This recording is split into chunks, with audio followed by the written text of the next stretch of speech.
commissioned by the German Federal Ministry for Economic Cooperation and Development, and it's in partnership with the EPA, MESTI, and other private institutions who are ready to reduce the plastic menace in this country. In the studio with me to get into this conversation, we have a rep from the EPA, Hobson Ajapong. Hobson, welcome to the program. We also have Richmond Kwak, who is also a rep from Plastic Punch. And we have Daniel Nyakote. He's a retail outlet from Snedda. Gentlemen, welcome to the program. So we're going to discuss bag the habit of single-use plastics. I think that's the initiative we're talking about, but it's under the Go Circular program, right? Let me start with you then, Hobson. How is the EPA supporting this initiative? Thank you. But first, feel free to give us a bit of brief or background on how this came to be, and then tell us how the EPA is supporting it. All right. Thank you very much for the opportunity. I think the Environmental Protection Authority, it used to be an agency and now an authority. And then we have been given the mandate, the oversight responsibility to ensure that we manage the environment of the Republic of Ghana. But then we have a responsibility towards, our partners. And then GIZ, as part of the arrangement, decided to also assist us with the single-use plastic, which is a challenge in the country at the moment.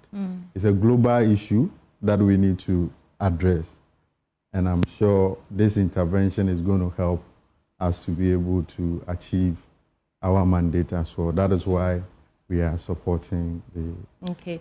And Richmond, you come from Plastic Punch. Tell us what you do and also the intention behind your coming on board this program. Well, thank you very much. So Plastic Punch, we use what we call citizen science. That's doing science with a large number of people. And the hope is to inspire behavioral change towards the triple planetary crisis: plastic pollution, climate change, biodiversity loss, and coming up with solutions. So as part of coming up with solutions is how we found ourselves working with the Go Circular, GIZ, and all these amazing partners and private sector. Is we co-designed a voluntary pact, which has private sector, that is businesses coming together to admit that, hey, or to recognize that plastic pollution is a problem, especially single-use plastics is a problem.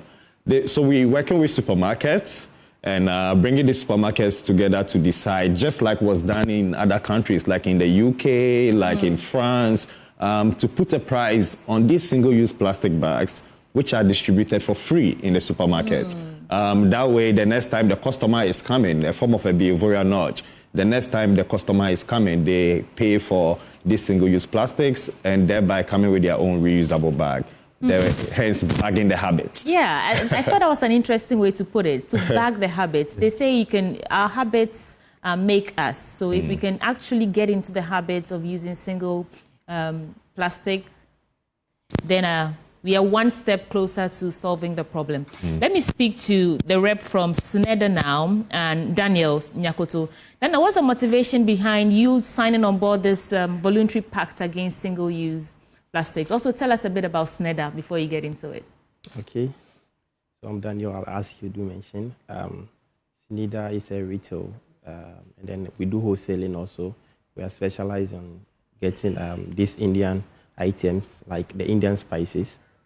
So we get signed to, we get on board, we get on cooperation with GIZ and then other people.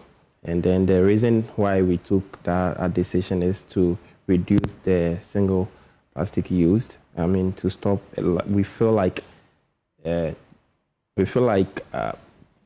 not good for the environment, for the human being. And then we know, so we decided to, sign on board, which is something that we have tried working on it for some years back and it didn't work. So as we heard about this, we were like, okay, then this is the right time. We can push forward for it. Let me come back to the EPA, Hobson. And in fact, I did have a conversation with the CEO some months back, and she mentioned that they were going to start phasing out the use of plastics, maybe starting from our airports and all that. You are on the ground. How is the reception of Ghanaians towards, this new attitude or habits that we're encouraging? Are they welcoming it? Are they against it? What do you gather from your interactions with Ghanaians? From what I gathered, and then hence the introduction of this program. And as you have already indicated, the professor is so excited about the fact that there's something that we can do about this plastic menace. We are not against plastic in totality, because plastic is used in so many, even your laptop that you are using, there is a component of plastic. But then it's about the problematic ones, the single use, the ones that we get and then we discard. In those days in our villages, we used to, shop with baskets. With a napkin on top. Very beautiful. And now that, we have our cars among others, you can shop, put it in it nicely and take it home. But then what happened? And then we have left it for some time. Let me give you just a small statistics about, we generate about 1 million tons of plastics every year. Plastic waste or just? Plastic waste every year. Yeah. And then we have about 120 companies in Ghana producing plastics. But then they produce about between 52,000 tons, and the rest is coming from outside. And then you ask yourself, where is the benefit? But then the behavioral change, what we are preaching is, we used to have a culture.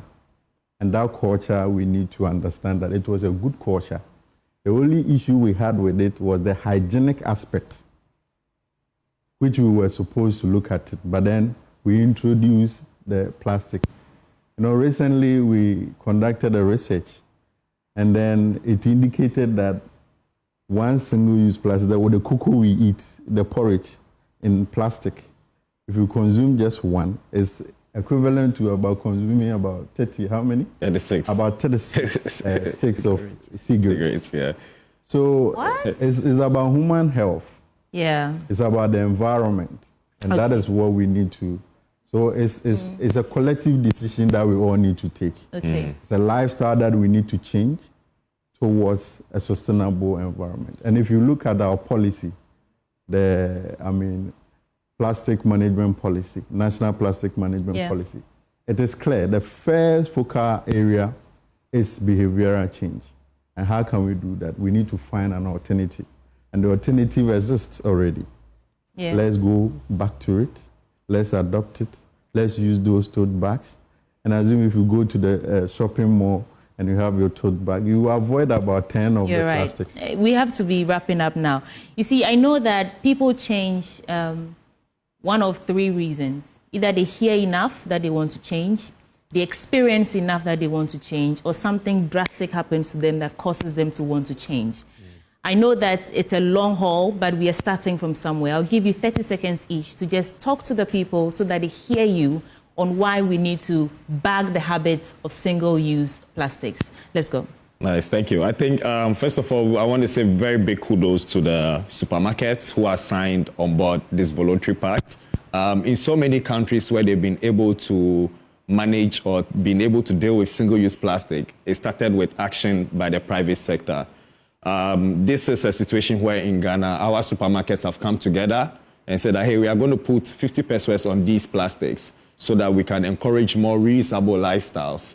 So this is something revolutionary. And the dream and hope is, and that we have EPA and MEST on board, like other countries, once we start implementing this voluntary position, for which the fundamental principles is with collective action, government will make it mandatory. And then we would have less plastics and better lives in the country. Well, thank you so much. And that there is Richmond Kwaku, a rep from Plastic Punch. I'll give the final word to Daniel Nyakote. Why should we hop on the bandwagon with you? Okay, so I advise all our customers, especially our buyers. Since last week we started it. First we start with the education, telling them when they get to the shop and then they've seen something like this, it's not something new. It's not like we want to rob them or take their money from them. So that is what we have started now, and we are hoping to get to the All right, so this is Go Circular, and the actual initiative is Bag the Habit of Single-Use Plastics in our hope to eradicate the plastic menace here in Ghana. Those who join us for the conversation, Hobson Ejapong is a rep from EPA, Richmond Kwaku is from Plastic Punch, and Daniel Nyakote is from SNEDA. It's a retail outlet. They joined us for this conversation. That's not all. I know you're waiting for what's in the trends, but a couple of conversations more, and then we'll bring you that. Stick and stay. We'll be right back.